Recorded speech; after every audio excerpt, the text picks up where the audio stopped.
শিক্ষকদের পেটে লাঠি মারা হলো কেন?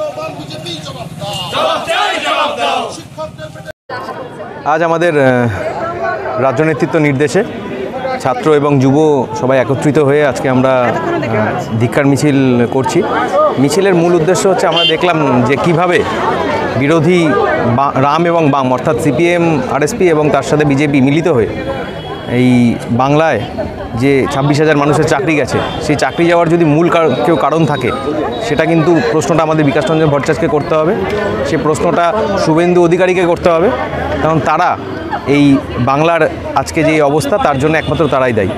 তার প্রতিবাদে আজ ধিক্কার মিছিল এবং আমাদের মুখ্যমন্ত্রী মমতা বন্দ্যোপাধ্যায় তিনি সবার সাথে মিটিং করেছেন এবং মিটিং করে তিনি তাদেরকে আশ্বস্ত করেছেন যে আইনতভাবে যেভাবে যে কোনো রাস্তা বার করে যারা পীড়িত তাদের পাশে যাতে দাঁড়ানো যায় এবং যা যা ব্যবস্থা নেওয়ার তিনি নেবেন।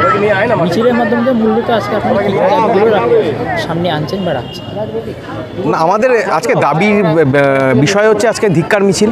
এই ধিক্কার মিছিলে আমাদের একটাই বিরোধীদেরকে আমরা বলতে চাই যে শান্ত বাংলাকে অশান্ত করার চেষ্টা করবেন না এবং যারা পীড়িত তাদের পাশে দাঁড়ানোর চেষ্টা করুন। আপনারা পাশে দাঁড়াচ্ছেন না, পাশে দাঁড়াচ্ছেন আমাদের মুখ্যমন্ত্রী, পাশে দাঁড়াচ্ছেন আমাদের যারা নেতৃত্ব রয়েছেন, আমাদের ছাত্র যুব আইকন অভিষেক দা, এরা পাশে থাকছে। আপনারা পাশে থাকার নাম করে যেভাবে বাংলাকে প্রহসন তো যা করার চেষ্টা করছেন এবং বাংলাকে যেভাবে আপনারা